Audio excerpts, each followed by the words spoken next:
Hello. So, one of the things that a lot of Christians and people who want to become Christians have a hard time with is when they mess up.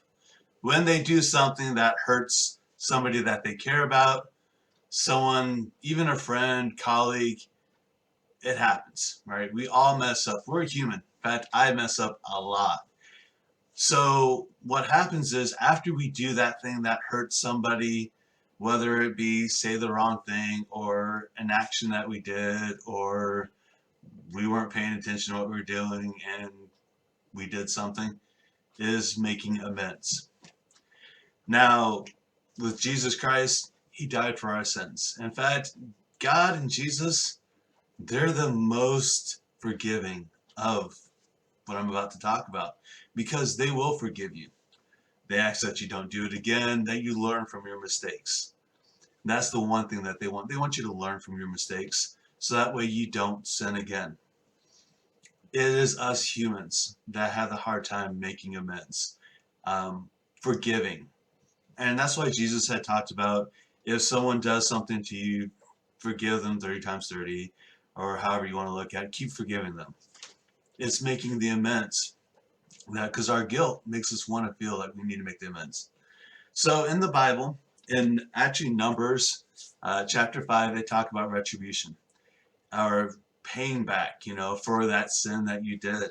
And of course, Numbers happened in a long time in the early temples of Judaism. And what they suggested was that whatever you had offended somebody, you pay them that back, the equal amount, plus 5%. Now, a lot of biblical scholars, they argue that that 5% actually went to the temple because the temple was at that time not just a church, not just a place of worship, but also they settled the disputes back then. So that was their fee. It would keep the rabbis and those in charge of the temple, the upkeep of the temple, that was what they would do. So I kind of sat there around pondering, do they actually have a chart out there in front of that temple? Okay, if you said something slanderous, you have to say something nice to that person, and then, of course, be respectful of your rabbi. Or what they had was like this type of fence. If you didn't have money, then you need to bring them a chicken or something like that. But that's just the way that I think. So nowadays, how do we do that? How do we make amends? If I hurt somebody, do I repay them a compliment and just consider it good? Or do I have to do something more? I think nowadays we kind of need to pay it threefold because saying I'm sorry and I'm not going to do that again, I'm not going to hurt your feelings, that doesn't make merit nowadays. I think we need to pay it forward three times. If we hurt somebody, we need to, say you're sorry by doing kindness acts to them. Or if they're no longer in the picture, if they left, they don't want to be friends with you anymore, pay it to somebody else. Here's why I said three times. Three times for me basically is a way of saying, okay, you know what, I pay you back. This first one is, for my act that I did. The second one is because I'm showing that I'm more good, I'm trying to be better than the old me, than that action. So two for one. That third time that you are doing this, it's actually going to be for yourself. God, Jesus, they don't care how many times you make retribution. But that third time I think is going to be for you. Because the most hardest people that I find when I talk to people who are interested in becoming Christians or people who are Christians and they did something that broke their heart or broke their spirit and they don't feel worthy is they're actually holding on more guilt than the person that they hurt or they offended. Believe me, I can speak from my personal experiences. There were some times where I've tried cleaning up my act, and I believe I'm a better person than I was when I was in my 20s, but I accidentally hurt somebody. I wasn't thinking, and I said something to that person, and it offended them. And that person just happened to be someone that I was with at the time. And so it hurt her. I saw the tears in her eye, and I knew that sorry was not going to cut it.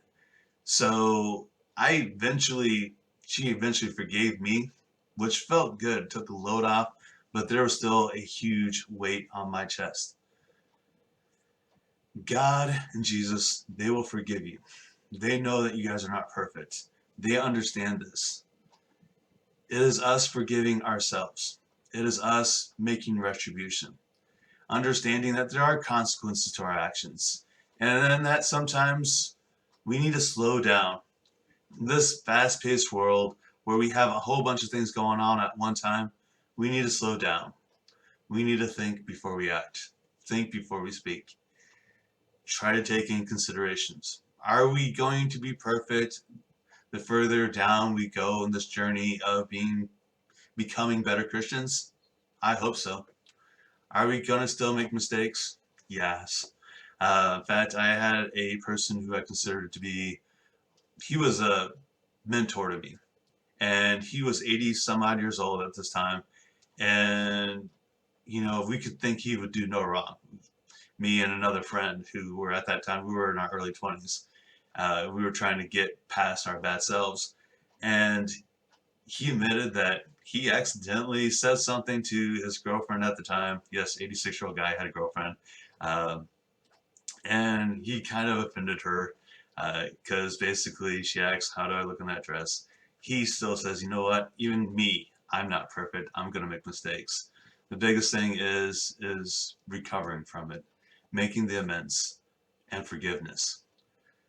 That's something I want you guys to think about. Focus. We're not perfect. In fact, the disciples and the followers of Christ, a lot of people in this Bible, they're not perfect, but they strive to be.